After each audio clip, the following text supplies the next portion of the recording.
The U.S. Department of Defense said Wednesday that the U.S. Marine Corps exercised options under the Amphibious Combat Vehicles or ACV production contract with a potential value of up to $3.35 billion. The contract notice states, BAE Systems Land and Armaments LP, Sterling Heights, Michigan, is awarded a $169,334,012 modification P00139 to previously awarded firm fixed price contract M67854-16-C-0006 for amphibious combat vehicles (ACV). The total value of the contract, if all options are exercised, is $3,354,159,920.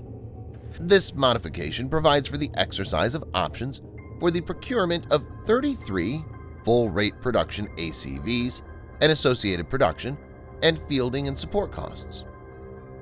In this video, Defense Updates analyzes why amphibious combat vehicle is a much-needed addition for the U.S. Marine Corps. Let's get started. This video is sponsored by War Thunder. If you are, like us, fascinated by military vehicles and technology, I recommend you give War Thunder a try. It's a military vehicle combat game which you can download and play for free on PC, PlayStation 4, and Xbox One with cross-platform support. It has a huge variety of more than 1,200 playable aircraft, tanks, helicopters, and ships from the 1930s to the 1990s, which you can take to battle on land, in the air, and at sea on more than 80 theaters of war. War Thunder's been kind enough to offer all Defense Updates viewers a special bonus, which will grant you a free premium tank, aircraft, or ship and 3 days of premium account time for registering using our link in the description below. So take the plunge and join more than 20 million players from around the world.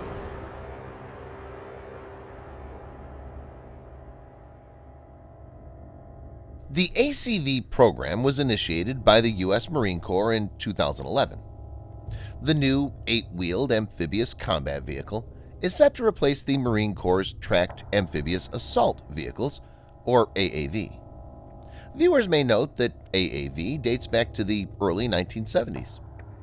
The service initiated a competition for the ACV program in November 2016, selecting BAE and SAIC, or Science Applications International Corporation, to build wheeled vehicles in the engineering and manufacturing development phase.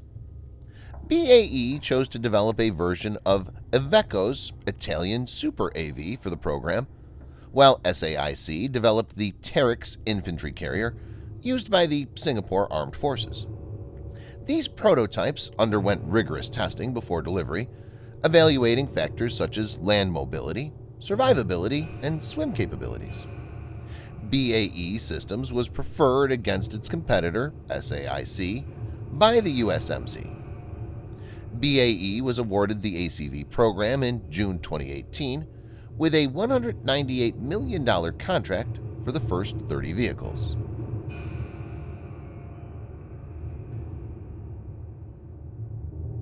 ACV has an overall length of 8.9 meters, while its width and hull height are 3.1 meters and 2.8 meters, respectively. It has a 6-cylinder, 690 horsepower diesel engine, weighing in at about 35 tons, and has a range of 325 miles, or about 525 kilometers on land, and 12 nautical miles on the water. It has a personnel capacity of 13 plus 3 crew. The new vehicle offers 3 times more force protection capability of the AAV and increased horsepower, allowing it to travel up to 65 miles per hour or 105 kilometers per hour, which is significantly more than the 45 miles per hour or 72 kilometers per hour of the AAV. The Marine Corps is still on the hunt for an amphibious vehicle that can move at speed over water. The ACV and its predecessor have similar water speeds.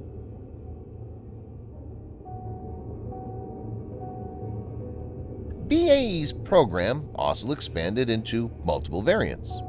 BAE Systems has developed 4 variants of the ACV, including the ACV-30, fitted with a turret armed with one 30mm automatic cannon, ACV-P Armored Personnel Carrier, ACV-C Command Post, and ACV-R Armored Recovery Vehicle. Each of these is optimized for specific roles.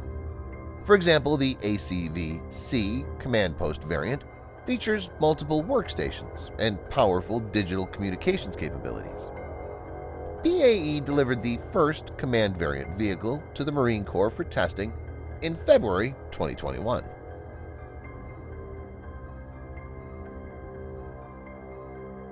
Attention on ACV deployment has increased since the unfortunate July 2020 mishap off the coast of Camp Pendleton, California, in which 8 Marines and a Navy corpsman died after their AAV sank due to mechanical failures and maintenance shortfalls.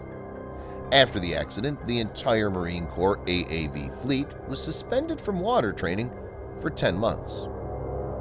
Commandant of the Marine Corps, General David Berger, has decided that AAVs will no longer serve as part of regularly scheduled deployments or train in the water during military exercises. The Corps said, noting that the vehicles will still be permitted to operate on land, AAVs will only return to operating in the water if needed for crisis response. Current plans call for the last AAVs to be retired in 2026. So there is a need for hundreds of ACVs to fill the gap. The ACV entered full-rate production for the Marine Corps in December 2020, with a $184 million contract for 36 vehicles. BAE had said the first production lot is expected to grow to 72 vehicles by early 2021, and that production could reach 80 vehicles per year over 5 years.